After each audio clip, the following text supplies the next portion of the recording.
Erev Tov, everyone.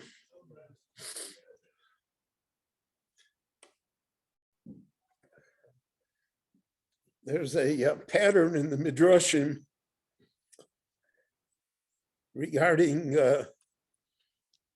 this week's Parsha and next week's Parsha. The Torah describes for us encounters with people. And one stream of the Medrash is, as I mentioned yesterday, that Yishlach Yaakov Malachim. So one stream is that they're angels, and one stream is that they are ordinary human beings who are, so to speak, his messengers. And then how we look at the balance of that incident is really wholly dependent upon how we interpreted who these people were and the different ideas that come from the Meforshim regarding these matters. If we continue in the Parsha, so we have the famous incident that Yaakov Avinu is alone at night. He went back to retrieve certain small items, and to put it in our vernacular, he's mugged. Somebody comes to wrestle with him.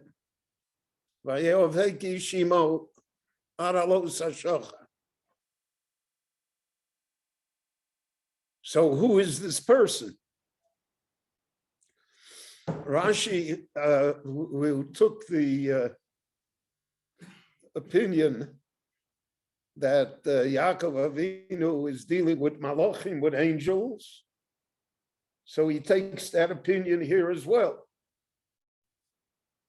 that the person that Yaakov Avinu is wrestling with is somehow an angel from heaven that represents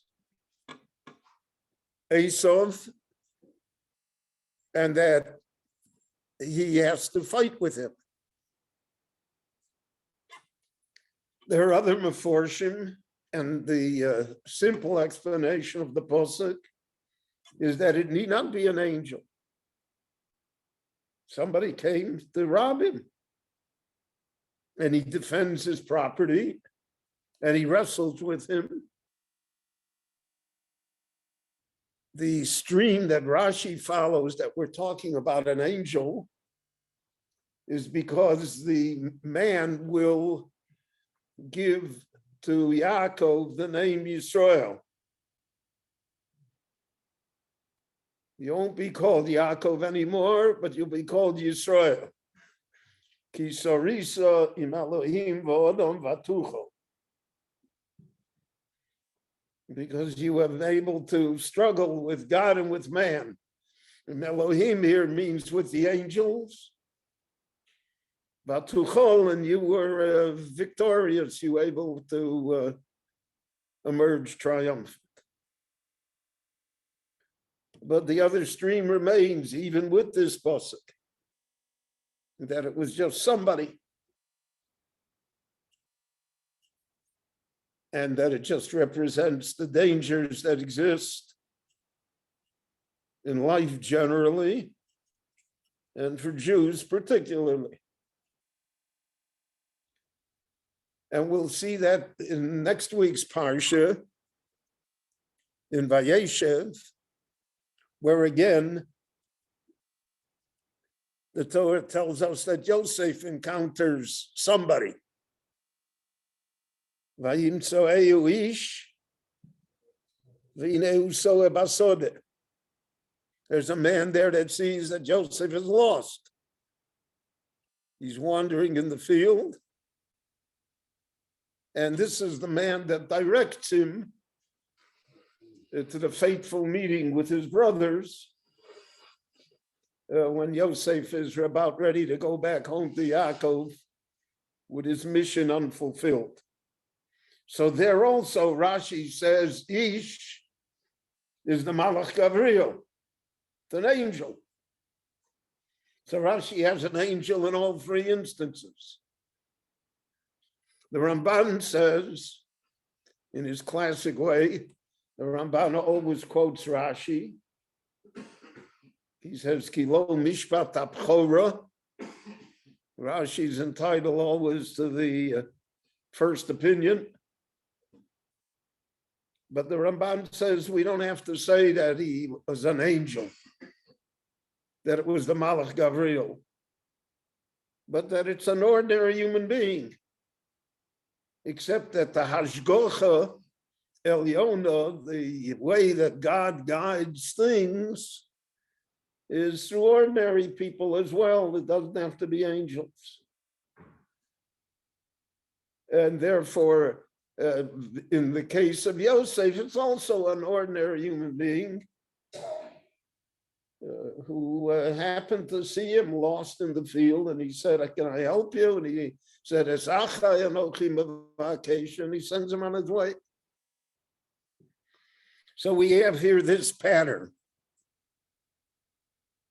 that these encounters, which the Chumash teaches us, can be either seen as encounters with angels,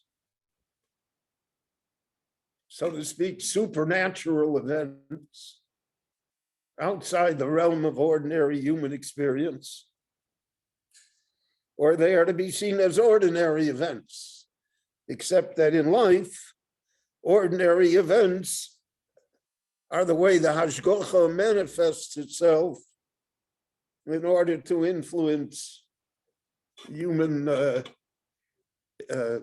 history, how things should unfold, etc., etc. So who is this man that Yaakov wrestles with? So let's tonight discuss the idea that Chazal seemed more prone to adopt, and that's the idea that Rashi adopts, that it's an angel, and it's Saro Shel Esav. It's Esav's representative in heaven, so to speak. So we conjure up an idea that in heaven, every ethnic group or every nationality has a representative. It's a United Nations thing. And everyone has their own representative, and so to speak, is the one that represents this group in matters that heaven is going to decide. So there's something called Saro Shel Esav, Esav's representative in the heavenly court. So the Gemara discusses how does the Sar Shel Esav appear? And it has different ideas that it advances. One is that he appears as a gladiator, as a warrior, which is the way we think of Esav. Aggressive, armed, dangerous. That's what his angel looks like.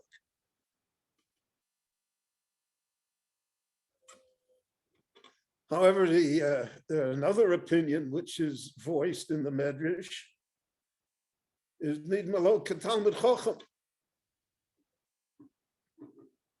He looks like a Rosh Yeshiva. The Kotzker used to say, Menachem Mendel, he used to say that Esav wore a zupich and tzitzis on the outside.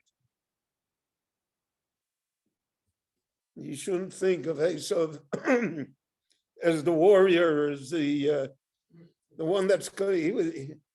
Esav could pass the test, right? And you had to have a very discerning eye, therefore, to be able to identify Esav. So Rav Hirsch and others regarding this midrash say that the combat with Esav is always twofold. One is physical.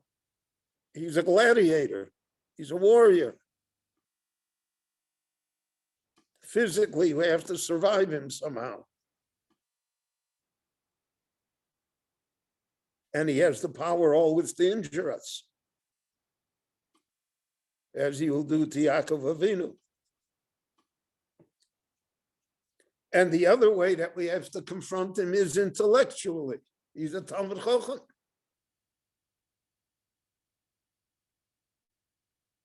Chazal always respected knowledge and wisdom.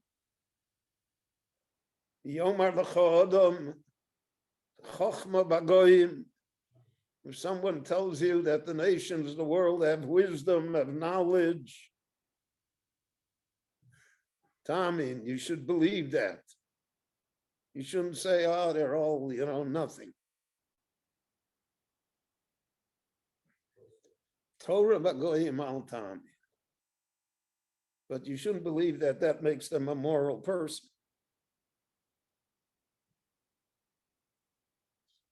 1/3 of the commandants of the Nazi death camps possessed either an MD or a PhD. Chochmah does not equate with Torah. And knowledge doesn't equate with morality. And we see that over and over again. There's no limit to the examples that our world provides for us. So he's needing below Talmid Chacham. And that sometimes is even more difficult to overcome than the gladiator. The gladiator is clear. You see what the problem is. But when the war has to be fought on an intellectual plane, on ideas, so then it's not so clear. It's not simple. And therefore, they held that that's how Yaakov Avinu was crippled. If you say that it was the gladiator, I understand how he was crippled. But here, the intellectual can also cripple Yaakov Avinu. He infects him with wrong ideas. He creates an intellectual model that at the end is very destructive. We have seen in the past century how ideas can kill millions of people. And we can see today there are people that have power, that have certain ideas. Those ideas are destructive, but they don't care because they're going to enforce it. So therefore, in the portrayal of all of these events and of these people that are involved, they're all mysterious events that the Torah is telling us about, that really have no reality or bearing on the main story. Well, what do I care how Joseph got to his brothers? He got to them. That's where the story is. Or what do I care? Yaakov will deal with Esav. He has to deal with it. The Torah tells us this because of the fact that it reflects human life and the challenges that exist in human life, and wants us to be aware that Esav therefore comes in various sizes and forms, and that one has to have a sharp eye. One has to have immense wisdom in order to discern what the true enemy is and where the true triumph will lie. Kisariso im Elohim va'odom v'atuchol. Rabbi Chananya ben Akash Omer, Otza HaKadosh Baruch Hu v'zakos es Yisrael, v'vicha chibur lahem Torah mitzvah shenebar, Aranoi chavetz man sitko yagdil Torah v'yadir.